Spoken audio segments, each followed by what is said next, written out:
Hi everyone, it's Nick here. It's been a while since I made a review, so what a better way to get back into the swing of things than talking about Cocaine Bear, a movie from Elizabeth Banks that basically is based on real life, or at least events that took place in America in the 1985, I think it was, and it's a lot of fun. It's a sort of B-grade movie stroke B.A grade movie that doesn't take itself very seriously. The bear. It fucking did cocaine. It's there for fun, and that's why I enjoyed it so much. It's literally just there for a bit of fun. These days, a lot of movies take itself way too serious, and you can understand why with big movies like Ant-Man 3, for example. You have a lot of investors who want their money back, you have a lot of marketing you've got to pay off, etc. So that's why they are worried if it doesn't work. So when you have a movie with a budget of like 30 million, which is what this movie is based on, that brings in 30 million in the first weekend, you're ticking a lot of boxes. You've basically made the money back. Marketing wasn't as big as a Marvel movie, for example, so I think in the next couple of weeks, they're going to get this back, and I'm pretty sure it's going to become a cult classic too. It's a lot of fun, this movie. It is a lot of fun. So, yeah, Cocaine Bear, it's based on the 1985 events of a narcotics agent, actually, who turned bad and was flying in from Colombia, and I think he goes and he crash lands, or he has to bail out of his airplane in Tennessee. He actually, dies in real life. His parachute doesn't open, so he's killed instantly. A duffel bag of cocaine is then left in a forest where a poor hapless bear picks up a habit and dies, probably very quickly actually, after devouring the majority of the contents of the duffel bag, and is found a while later by the local authorities. They did an autopsy on the bear and found that it had kilograms of cocaine in its stomach still. It had digested or absorbed a couple of grams, which is enough to kill this bear anyway, which was 79 kilograms. They keep pushing how heavy this thing was. So not that big. I'm 72 kilograms. Fuck. Anyway, so the bear dies in real life. But in this movie, it doesn't die. Everyone else around it does. And that's where the fun is. Elizabeth Banks has had to add a lot of characters into it. She actually didn't write it, but the writer had to add a new whole slew of people in, of course, so that they can be chomped by said angry and high as a kite bear. And that's a lot of fun, I must say.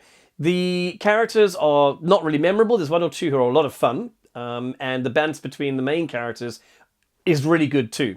So yeah, don't really worry about the characters that much. They're not going to be around for that long. There are two young kids in it who I thought were going to be annoying, but aren't. They're actually rather damn good, especially with the potty mouths that they have. It was 4! Hey! Especially when they start taking cocaine. And yeah, I mean, basically, it's a horror comedy, or not horror comedy, a thriller comedy with a lot of gore in it. You're going to see a lot of bones sticking out and people's arms getting ripped off and chewed, and good. It's nice to have something you don't have to think about. This is a brilliant movie to sit with friends and laugh your head off at. I don't think I would have enjoyed it by myself. I watched it at the cinema. This movie is made to be seen at the cinema because you get that vibe, that energy of other people who are enjoying it too. So I watched it with my partner. The the theatre wasn't that full, and everyone was laughing at the right time, and it just built. It really worked. It built that momentum and that energy in the cinema. Negatives in this? I mentioned the characters. The characters are very vapid. They're only there to die. Some of them are a little bit annoying, and I would have liked to see the backstory of the bear.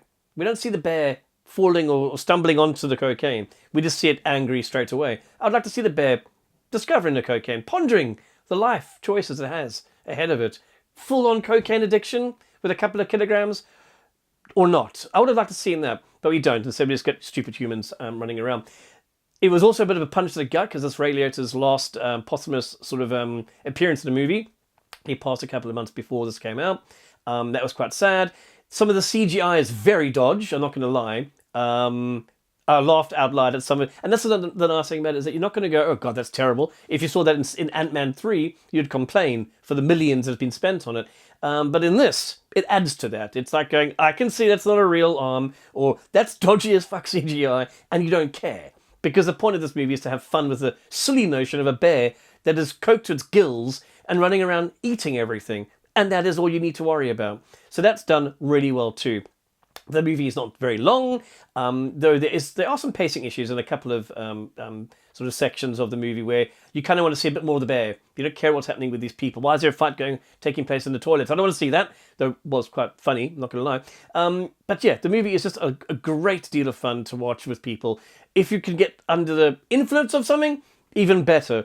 But yeah, the movie's fun. It's on 70% right now on Rotten Tomatoes. I would give it an 8 out of 10, quite frankly, because it doesn't take itself seriously. It's not trying to take itself seriously. I think Elizabeth Banks is onto something here. Hopefully she'll come up with something new, maybe a follow-on. There's potential for a sequel to this, I suppose, if you really want to milk something. But I mean, as I said, the movie's really sort of broken even, and it's nice to see smaller projects like this working. Another one that worked quite well for me, just while I'm talking about smaller projects, is Megan. Even though the marketing was phenomenal, the majority of it being viral marketing too, the movie was fun, didn't take itself serious, was very self-reflective too, and that was another movie I enjoyed recently, in and among all the very serious movies. So if you haven't seen Megan 3, I think just Megan with a 3 instead of an E, anyway, go and watch that. That's also great fun. But yeah, Cocaine Bear, absolutely brilliant laugh, and I'd watch it again, quite frankly. Catch you guys later.